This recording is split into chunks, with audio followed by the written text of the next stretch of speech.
Okay. Anong nakuha niyo ulit doon sa biktima natin? Bracelet po, tapos sing-sing, tsaka po isang baril. Tama ba ng... Wala po. Meron kwintas. Wala pong kwintas yun. May suot yun. Wala pong kwintas po. Meron. Hi, hello. Subscribe lang kayo dito. Mag-iingat kayo. Lahat ng viewers ng Rochelle Antigna vlog, please do subscribe and thank you for all your support. Toits, oh. Yeah, no.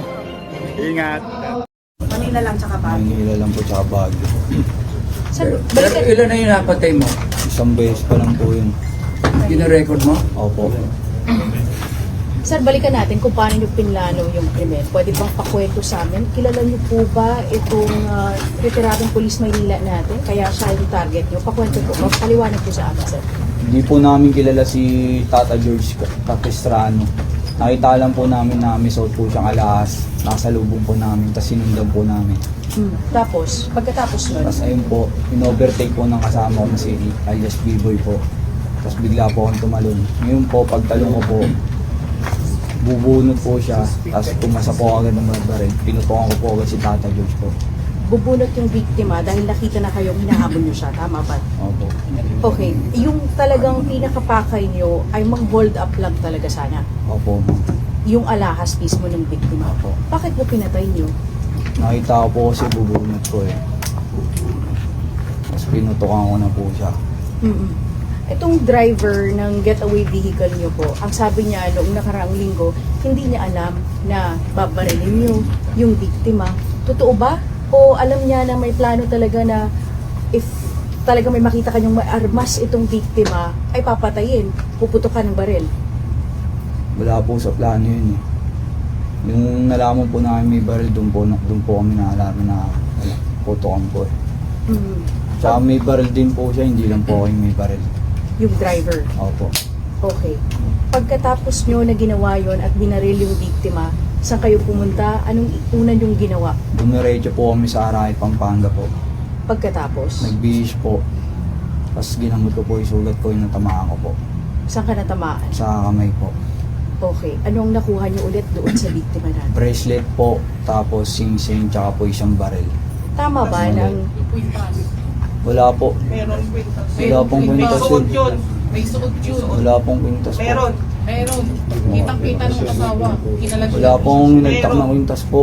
Ano yung hinila mo sa leg? Ano po, bag po yun, Yormi? Hinihila mo yung bag Opo, inihila ko po, di po matanggal kasi po nakaano po yun. Swing bag siya. Opo. Mm. Wala pong nakuwang kwintas po, Yormi. Meron. Nagsasabi po ako ng totoo, bracelet lang po, sing-sing, tsaka po baril po. Asan na yung baril? Inabor po ni alias B-Boy po. Yung baril na ginamit mo, asan na? Ayun po, Saan? Wala na. na-recover na po. Recover na. Magkano lahat ulit yung pinagbentahan nyo doon? Kasi ang sabi, naghatian kayo eh. Opo. Magkano yung nakuha mo? Umabot po ng tag 300 po kami. Tag Bali 300,000 600 po kayo. lahat. Ayun po.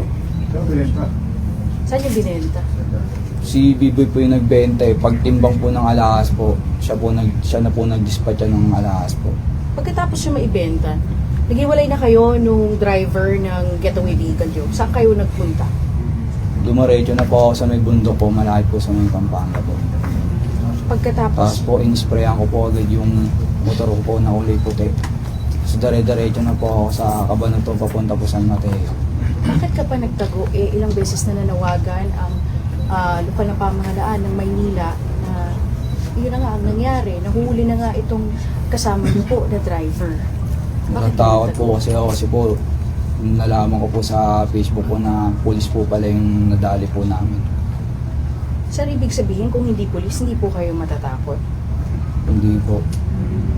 Anong hindi po? Hindi kayo matatakot o hindi na natatakot kayo kahit na policeman o hindi yung nabiktima niyo po? Hindi po kami natatakot po. Gusto po may alahas. Pero pag pulis po, takot po kami. Kasi po may paglalagyan po kami. Okay. Ma'am, ano po yung inyong naging papel po dito po sa pagtakas ng mga suspect po? Sa kanya lang po. Sumama lang po ako. Kailan kayo sumama, ma'am, nung nalaman niyo po na may nabaril na po sila? Nung ano po, pag-uwi niya po ng bahay, sabi niya, pinamin niya po sa akin, nakadisgrasya daw po siya. Pagkatapos po, ayun po. Alis na po kami ng bahay.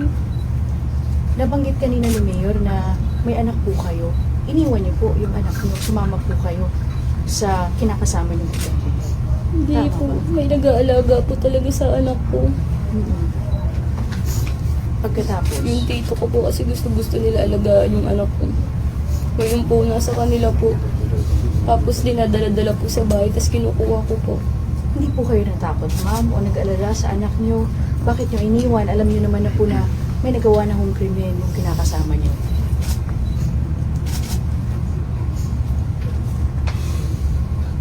Ano yung nasa isip niyo ng mga panahon na yun, ma'am?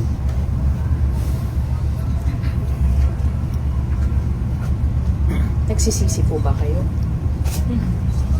Opo. Paano na yung mga anak niyo po? Dahil sa nangyari, hindi naman kayo sana kasali doon sa krimen, pero dahil po sa sinamahan niyo po siya, nagtago po, ganito po ang nangyari.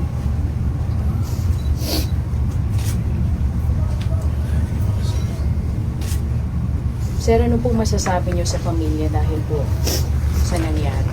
Sa pamilya po ng biktima, lubos ko po pinagsisisihan yung nagawa ko po kay Tata George Capistrano. Hindi ko po inaasahan na ganun po yung mangyayari. Pakailan po namin yung alahas po, hindi po yung buhay.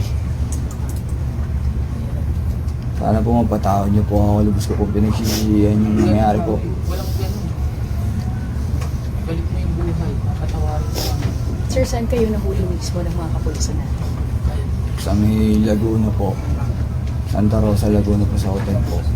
Nung nakita niyo po yung mga pulis natin, ano po pumasok sa isip niyo na hindi na kayo umalis? Ginawa ko po, tinaas ko po agad yung kamay ko. Tapos yung sinabi po nila pa, dumapa na po agad ako. Alam Ayun niyo po. na yun na talaga ang pake ng mga pulis natin. Buti hindi ka Pwede naglaban. magtanong. Sa istorya ko lang, paano nahuli to, Mayor? Local police nung nung probinsya na to. Follow up. Sir, Anisete pa, kwento mga nung paano napunta Sir, sa'yo to? Sir, baka pwede dito tayo, sir. Oh. O, tingin na lang para sa istorya lang. Kaya nga, yung mga public information. Hindi, pang ano yan, pang MPD story to eh. Aangulo ko sa MPD. Sir, ganito po kasi yun. Yun nga po sa relentless effort na ginawa po ng Manila Police District sa utos na po ng ating puting mayor. Nagtuloy-tuloy po kami yung painstaking effort po with the help of technical and other human intervention kasi na-locate namin po siya sa series kaya tuloy-tuloy po yung follow-up. Actually, ang talaga i-serve po namin dyan is by yung warrant niya dahil na-file na nga po yung case namin ng robbery with homicide. Ito po, ang nangyari po niyan nung meron na po kaming iniisa-isa ng mga establishment para ma-locate po sila. Lumabas po itong si kinakasama niya. Na which is kakaiba dahil kasi siya lang po yung naka-face mask. Base po sa mga information namin, talagang lumalakad po sila na naka-face mask na dahil public na po sila, figure na po sila. Makikita at makikilala base na rin po sa panawagan ng ating buting. Kulot eh. Hindi rin po siya sumuko. Unique. Kaya yun po, nung pumasok ulit siya sa kwarto, inaya niya na po palabas itong si Logie. At yung nga po, paglabas nila, nandyan na si Logie. Inano naman po, sinabihan siya kung sumuko. Nag-ano naman po siya, nag-voluntary, tumumpa na po siya. At hindi daw po siya lalaban. Hindi nalaban. Hindi po. Colonel, clarify ko lang, bahay po yung kanilang pinagsistayan? Parang Hotel, ano siya sir? hotel po, inn po. Okay, mga anong oras po ito at kailan mismo, sir? Kanina po may mga madaling araw, in between po siguro ng 4 to 5 a.m. po. Okay. Robbery with homicide po itong kaso nilang dalawa. Yung case po ni Tata George Capistrano, yan po yung robbery with homicide. Okay. Ang sinundan po namin is yung by virtue na po ng warrant of arrest dahil hindi po siya nakakatin ng hearing doon sa Baguio RTC. Before we continue, si Cesar Pakisuyo, tawagan si Major Magalong. Pa-inform na si Mayor Magalong na yung isa sa suspect doon sa incident sa Branch 3. Nandito na kami. Cesar, pa-inform lang si Major Magalong. So sir, may nakuha kayong gamit nung nahuli niyo siya? Pero po, hindi naman po siya nalaban. Sa tingin nga po namin, katulad nga po na sinasabi ng mga information, na armed and dangerous siya. Kaya nung nagkatupakan na po, nag-hit naman po siya, dumapa. Anong klaseng baril, Colonel? Initially po, ito parang pistol.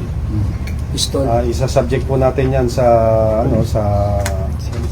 ballistic examination para po ma-determine kung mag-match po yan doon sa mga ginamit na doon kay Tata George Capistrano. Bali, ilang taon nyo nang ginagawa ko? Kailan kayo nagsimula? Suspect.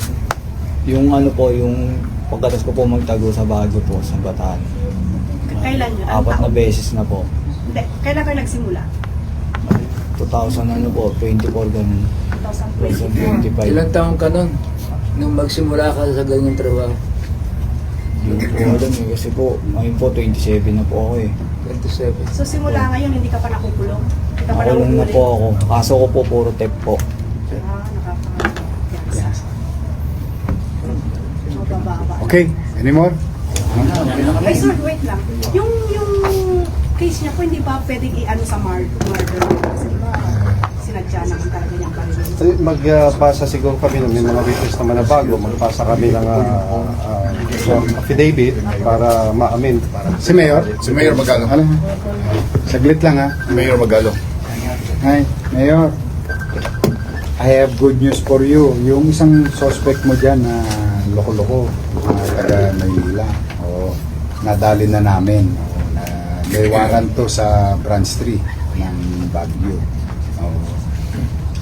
In-update lang kita. Tapos, ipaprocess lang namin. Tapos, at least, send our regards to the victim that, we're happy to be of service to people of Baguio.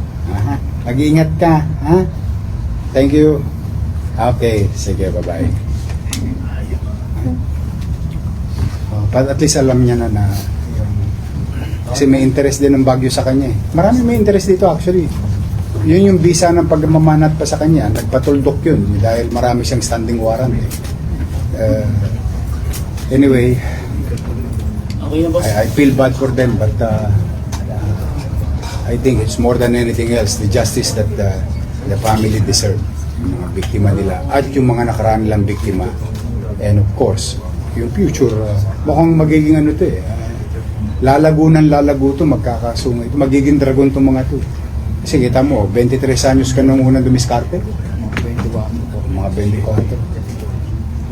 Yung mga previous nyo bang na-hold up o nararap, ano yung binibenta nyo din?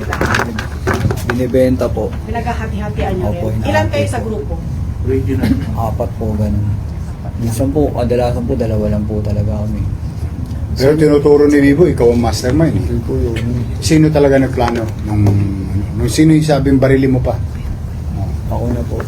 Ikaw na yun. Yung dito kay... Hindi po ako mastermind. Yung kay dito kay Tata George, kanino nyo binenta yung alahas niya? Si Biboy po na po yung nagbenta nun eh. Pinakita lang Sabi ni Vivo, ikaw daw may hawak eh. Tapos nga, binawasan mo pa raw ng 200 dahil may utang daw siya sa iyo. Hindi po totoo. Hindi, yun ang sinabi niya rito. Kaya 100,000 na lang Oo, napunta yun sa o. kanya. Kita mo, naalala nila. Siguro hindi naman po papayag ng ganun yung Exactly. Correct. Magkakabukulan.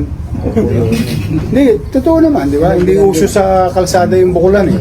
Suntukan ang aabutin nun pagka nagkabukulan. Pero sabi niya, may utang ka raw siya sa iyo ng 200. Inawas mo.